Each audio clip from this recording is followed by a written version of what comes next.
So let's start drawing these zones on our charts. Now, before I do this, I just want to make it super clear that in this lesson, all we're literally going to be doing is looking at what makes, well, what we spoke about before, right? What makes the bare bones basic starting level of what is a supply and demand zone, and essentially how you can draw that on your chart.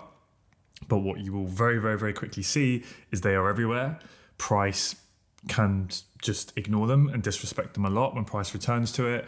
And obviously in the following lessons, that's when I'm going to actually learn how to, filter out a ton of them so that we only concentrate on the ones in which we think will have the highest probability of actually, being respected and causing that move that we then want to trade from. Okay. So don't be disheartened if you start drawing these on and it just seems like an absolute mess, because it's supposed to be that way. But this is step one. And then we're going to add more and more filters to obviously reduce the noise. Okay. So just on the 4 hour chart here on Euro-Dollar, but you can literally just to any chart you want. It replies, the same principles all apply. So again, if I could keep things very, very simple for you, especially if you're new to supply and demand, what we are really kind of looking for and what your eyes will slowly start to be trained to see and will gravitate towards is we're looking for like, where do those sort of pivots and those shifts in price action occur? So like whenever I look at a chart and I'm starting to think about supply and demand, the areas I see is like those sharp sort of movements away, right? So you get a bit of a correction and then demand steps in, right? Bit of a pullback and then demand steps in. Bit of a pullback, demand steps in. Like we move up and then we shift down to the downside. So that's where supply has stepped in, right? So you see these like pause in the markets, because that's where, we were talking about how, let's say the market deems price action to be at fair value, right? When this, this time period is going on where price is just moving sideways. Everyone's pretty much in agreement that roughly price is fair around that level. But at some point, there's an overwhelming imbalance between supply and demand, right? And this is where supply clearly steps into the market to push price out of that range. Likewise, price is down here. All right, supply's in control. It's looking for that liquidity. It's looking for where is the demand in the market at what price level that can now contain price to stop price falling, to start to apply some upwards pressure to it. So then when that happens at this moment, right, buyers and sellers are in agreement. For however many hours that is, they think, yeah, okay, roughly we agree price should be around. But then at some point, what happens? More demand than supply steps into the market. There's an overwhelming imbalance again, and then price pivots to the upside. Okay, it searches for that liquidity. It searches for where everyone who's buying in here, buying pressure until there's an equal amount of sellers to then stop price moving any higher, and then we're in fair value again. And then what happens? We get another shift to the downside where there's an overwhelming imbalance between supply and demand. Supply steps into the market. So that's kind of what I was saying. If you try and keep things simple, what we're trying to do here is we're trying to look for where are those shifts in price action, where is kind of momentum stepping into the market after there's been a pause or a consolidation, because in its most simple form, like here, that indicates to me that there's been an overwhelming imbalance where, if you keep it even more simple, let's just say, I like to say, because it's a much simplified way of viewing the market, but just saying big money stepped in here, right? Big money stepped in. So on the balance of probability, potentially when price revisits this level, there may be similar interest, right? There may be resting orders, whatever theory you like to use, that we may see, continued strength from here. But as I said at the start, right, this is where we're just drawing them on. We're not using all of the filters that we'll use. So a lot of the times you will see these disrespected. But hopefully you kind of get the general theme of what I'm looking for, right? I'm just looking for, where are those shifts in price action, right? Kind of those turning points, those pivots in price action. And generally that's where like the supply and demand is going to be. So again, this is going to be messy, but let's kind of just draw on things and you'll see what I mean. So we have price moving to the downside, right? We pull back and then we move to the downside. And then you see how we get that shift to the upside from here, right? So we have the sell before the buy, right? The sell to buy, okay? So if we take from, I'm just going to use a box here. So if you go over to the left, you can use a rectangle. That's what I use to draw supply and demand zones, okay? Now, if you draw it from the top of the range all the way down to the bottom of the range, okay? Now, if I just open this up, the settings, I use gray for the 4 hour chart, and the key, it's on style. The background, the key with your supply and demand zones is you want the opacity to literally be near as close to zero as you can sort of take, because otherwise if you have it up here, you see how it just it blocks your price action. So you want it to be nice and opaque. I have about 4%. And then what I do is I have the visibility settings so that when I draw my supply and demand zones, it shows on the current time frame I'm on and lower. Okay, so if I'm drawing a 4 hour supply or demand zone because I'm on the 4-hour chart. I only want it to show on this time frame and lower. Okay, so it shows on the hourly time frame, all the hours, all the minutes, and the seconds. I don't want it appearing on the daily chart because if you start drawing all of your lower time frame zones and then you go up to the daily chart, it's just going to look like a mess.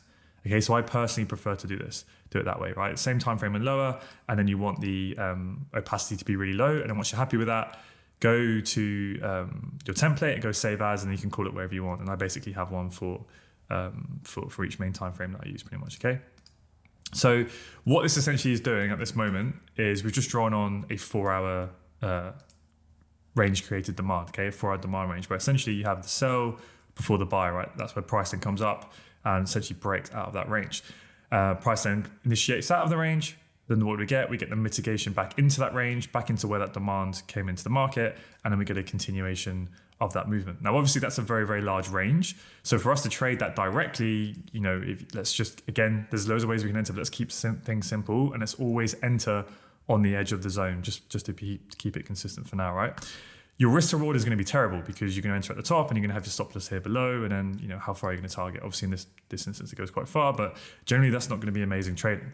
So what I prefer to do, especially when it's a large range like that, is we're going to refine it to the pivots within the range, right? Now from the bottom of the leg, it's pretty much just one straight movement. So the only real zone or pivot zone that we have is right at the bottom, right at the bottom of that pivot. Now if you're super, let's say mechanical, a lot of people will only draw demand zones on a bearish candle, right, like this, the sell candle, where then the next candle needs to close above it. Now, obviously, in this instance, we zoom right in. The next candle fails to close above it, right? This candle here, this should be the thrust candle. It fails to close above the previous candle's high.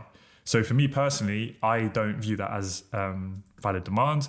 I need the next candle to close above it. So this is where you can then evolve it to the next candle, okay? But then we have the same problem. You see this candle, this should be the thrust candle, right? It fails to close above the previous candle's high. So this is where I wouldn't say it's valid demand, and I would evolve it to here, right? And now we have the candle closes above it, and that's really where that true demand stepped into the market. And that would be how I would refine that whole range, okay? So we previously had the whole sell to buy range down in towards that pivot. So that's how I would draw a single candle pivot zone, okay? Strong momentum coming into the market, that's where there's demand. Okay, so we move to the upside, and then we pull back. We know now that we've basically mitigated some of the orders, right? We're not always going to pull back down to our zone, but we'll talk about this a lot more in future lessons. And then we continue to the upside, so we get that next shift, okay? Now, with that shift, again, you can take the whole range. So from the top of the range to the bottom of the range, and that is your range created demand. And as we can see, price initiates out of the range. It pulls back to mitigate the range, to mitigate those remaining resting orders, to pick up more demand, and then we get the continuation of the range, right? But again, I would have been more than happy to refine that down to the single candle pivot. And this is a really nice one because it's right at the extreme of the move. The next candle just about closes above that high, so it is valid demand, okay? And then there we go. Now, what I will say, and this is where sometimes you have to read between the lines a little bit, is let's say I was looking at this in the live market, and it looked basically exactly the same as this, but let's just imagine that the thrust candle didn't quite close above the high and it closed down here. Technically, that wouldn't be valid demand in that instance, okay? But it's like, well, where else am I going to draw it? Because otherwise, if I don't draw it here, am I going to take that candle and draw it all the way up here? Well, okay, you could do that, and that could be very mechanical because the next candle does close above that high. But at that point, it's massive. You're basically taking the whole range. So that's where I prefer to just read a little bit between the lines, and I would just draw it to here. And this is where basically you can go through, if you want to be super mechanical and you want to find the exact candle that the next candle closes above it, you could cycle through the time frames, and you could go to say like, let me just bar replay so I don't lose where we are. But you could go to we're looking at this zone here, and you could go to the 3-hour chart. Okay, and then this is where you go, right, that's the candle that was then, the next candle closed above its high, or you could even take, both candles in that instance. But I find that to be really unnecessary. And this is why I prefer to just stick on the time frame I'm looking at. And look, if it doesn't quite close above it, but it's clearly, we've had the movement, we've come down, that's where the demand stepped in, I'm happy to draw it in that instance, okay? So, but yeah, hopefully that's not too confusing, but we'll go through it as we get there. So, yeah, and then even, right, we're moving to the upside, and we know as that's happening, what's going to be going on to the left, there's going to be supply zones as well. Now, this is another one which we can have a few questions around understandably. So this is where we have a buy, right, to sell. So you can see that price was coming down, and then we get a bullish candle. So we clearly know that on the lower time frame there was a pullback, and then price comes down, okay? So for me, that is a valid supply zone.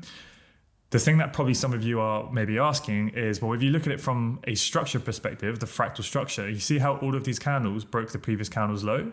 So if we look at it from a structure perspective, there wasn't actually a pullback there in this time frame, because from a fractal structure perspective, that's all one down move, right? And you are correct. So this is where, when I see a zone like this in the market, they are valid because, as you can see, they create moves, but the ones that are better, and we're going to get into this in the next lessons, are the ones that actually have kind of that true pullback, and then they lead to that break of structure, okay? But again, we'll talk about this in the future lessons. I'm getting a bit ahead of myself a little bit, but that is just something I want to point out. But you can clearly see on a lower time frame that was that buy before the sell, and then we go where we have that bullish candle. So price comes in, fills up some of that supply. We then move to the downside, then we fill up some of the demand in that whole range, right? And then we move to the upside. And again, there's going to be more supply zones over here. This is where we have those inside bar levels. Now, as you can see here, this zone, this inside bar, wasn't completely fresh because it was created back here. So when we have this inside bar, and then when this next candle here moves to the downside and it closes below that low, this then becomes a valid supply zone. But then what happens after this candle is printed? Price then pulls back into the zone, right? And it fills up some of the orders, and then we move to the downside. So for me, that means that zone has been mitigated, right? It's been partially mitigated. Price has filled up some of the orders and continued. So if I was in the market and I see price coming up, I would see this as a valid zone, but I would just be, a little bit cautious that, well, some of the orders have already been filled, okay? But as you can see, it pushes deeper into the zone, it fills up some more of the remaining orders, and we get a bit of selling pressure, but then ultimately price pushes up a little bit higher, and then what do? We mitigate the zone above, or we just miss it actually. Yeah, just miss it there. But this is again where sometimes the market is not perfect, and what you'll have to recognize is that, let's say we're in the live market and price is coming up into this instance, and we go, okay, we have this pivot zone here and we have this pivot zone here. Price is now traded up through this one. So the bit I'm talking about is when price is here. We go, okay, we traded through here. We could be waiting for price to tap into here, but it doesn't quite tap in, and then we move away. We can understand, and we can look left and go, well, we know that this whole area is supply, right? This whole level here, it's range created supply, okay? Because we can see what happened. Price came down, it pulled back, and then we got that injection of supply, right? The buy to sell. So that whole area we know is valid supply. So look, it's quite large, and that's why we tried to then refine it to the pivots within it, right? We've got price coming down, the buy to sell, right? That pivot, we could take the range like that with this refined zone within. We could refine it even more to the single candle pivot, and then the other pivots from within there. But we know that the whole time, once price reaches in to this supply range, we know at any point that selling pressure could be coming in, okay? So, what I will do in the market, and again, we'll keep going over and over this in the coming lessons. If you're getting a little bit confused, don't worry, is I will have the refined pivot zones like this. I'm aware of them, but say I don't have this drawn on and price just misses it. Like, I know in the back of my mind that we're in this entire supply range. I just don't always draw it on because I know where I am. Like, I'm looking left and I can see there's a clear supply range here, and I'm expecting seller pressure to come in, okay? Sometimes you just have to read between the lines a little bit that this whole area is supply. Okay, hopefully that makes sense. And then we have a bit of choppy price action, and then we push up higher, right? So, and again, you can be looking left and drawing all of these zones, right? There's all valid supply there. It's going to want to stick to a few more obvious ones now. So let me just play price forward a little bit, and then we'll talk about some more obvious ones just to speed it up a bit. So we have that movement upright. We have that sell to buy range. So what do we know? We know that this whole area is a valid demand range, right? That whole level. As we can see, price taps into the range. But what we can do is we can refine, demand levels within there. And I know this is messy, but I promise you it would be, because this is not where we're adding our refinements in. We're literally just looking for like the ranges and the pivots from within it. So we know we have this demand range. I'm just going to delete it for a minute. Now, let's say price was, let's bring it back a bit, here, right? I mean, we're looking for demand, and potentially we're expecting that, after that demand range was created, that price would come back into here and potentially continue. So we could look for entries. Well, I already showed you how we could take the entire range, but that's quite large, right? So maybe we would want to refine it a little bit. So if we look at the apex of the move and we start from the bottom, none of these candles close above the candle's high, right? So it doesn't make sense to draw any demand from within here. Potentially you could take that level, but this is where I would then refine it to where is the next candle where the next candle actually closes above it, right? Does it do it here? No. Does it do it here? No. Does it do it here? Yes. Okay. So there's a potential level in which you could then draw or refine that whole range down to a single candle pivot. Okay. So you see how technically that is not a bearish candle, right? It's not a bearish candle. That's then the next candle closes above it. This is where you can have a bullish candle and then a bullish candle. So that's what I'm saying. I'm not 100% mechanical with that. Some people need to, or they will only draw demand on a bearish candle where then the next candle closes above it, like this one here, right? I'm not that fussy because, what you could do is you could go through time frames again, like I said, and you could look, there we go, right? There would be your bearish candle where the next candle closes above it. I'm not bothered to do that. I prefer to keep it simple, and I'm simply just looking for, where did that demand step into the market? And ideally, I want to see the next candle close above it, right? And that would be a level. Now, I'm not saying this is a good demand level on its own. Again, we're going to bring in more filters. I'm just kind of show you the basics of how I would refine ranges down to sort of single candle pivot zones, right? And there we go. We get a bit of a reaction. Okay. And then, right, move to downside. So now what do we have? You see how we have that supply, right? Movement, pivot, supply stepped into the market. So what do we have? We have the supply range from the low to the high. That's your supply range. Big's range, what can we do? We can refine it to the pivot from within it, okay? And there you go. You can refine it to the inside bar. Sometimes inside bars are a bit over refined. It's a bit small. So you could take the buy before the sell, right? Like that. That's what some people prefer to do, okay? So there is a little bit of an art to drawing supply and demand in that sense, depending on how super mechanical you want to be. Do you always want to draw it to that single candle? Like, this is the questions you want to ask yourself as you're going through the course and as you start to, find the way that you want to trade.